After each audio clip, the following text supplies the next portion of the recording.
Chapter 25. Paul appears before Festus. 3 days after Festus arrived in Caesarea to take over his new responsibilities, he left for Jerusalem, where the leading priests and other Jewish leaders met with him and made their accusations against Paul. They asked Festus as a favor to transfer Paul to Jerusalem, planning to ambush and kill him on the way. But Festus replied that Paul was at Caesarea and he himself would be returning there soon. So he said, "Those of you in authority can return with me. If Paul has done anything wrong, you can make your accusations." About 8 or 10 days later, Festus returned to Caesarea, and on the way, he took his seat in court and ordered that Paul be brought in. When Paul arrived, the Jewish leaders from Jerusalem gathered around and made many serious accusations they couldn't prove. Paul denied the charges. "I am not guilty of any crime against the Jewish laws, or the temple, or the Roman government," he said. Then Festus, wanting to please the Jews, asked him, "Are you willing to go to Jerusalem and stand trial before me there?" But Paul replied, "No, this is the official Roman court, so I ought to be tried here. You know very well I am not guilty of harming the Jews. If I have done something wrong of death, I don't refuse to die.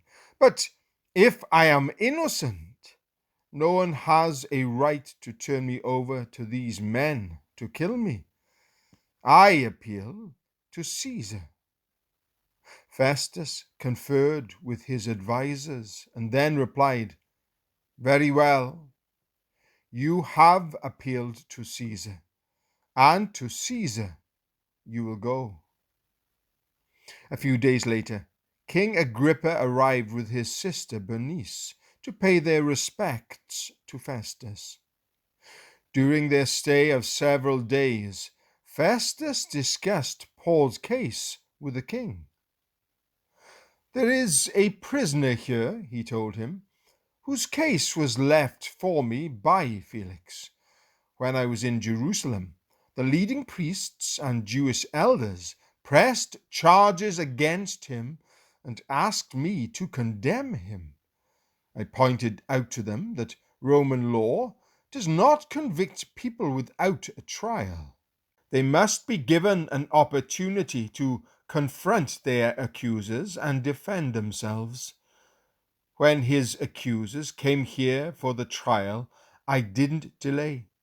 I called the case the very next day and ordered Paul brought in. But the accusations made against him weren't any of the crimes I expected.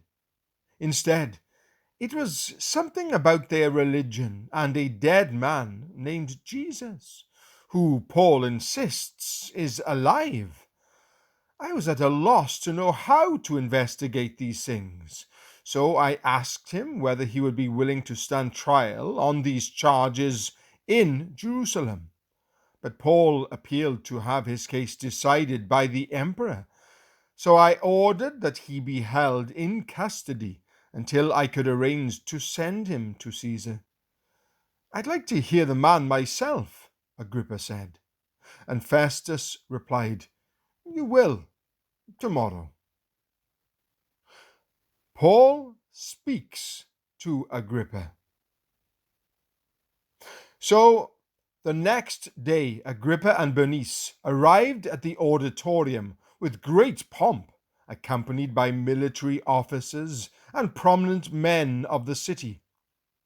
Festus ordered that Paul be brought in.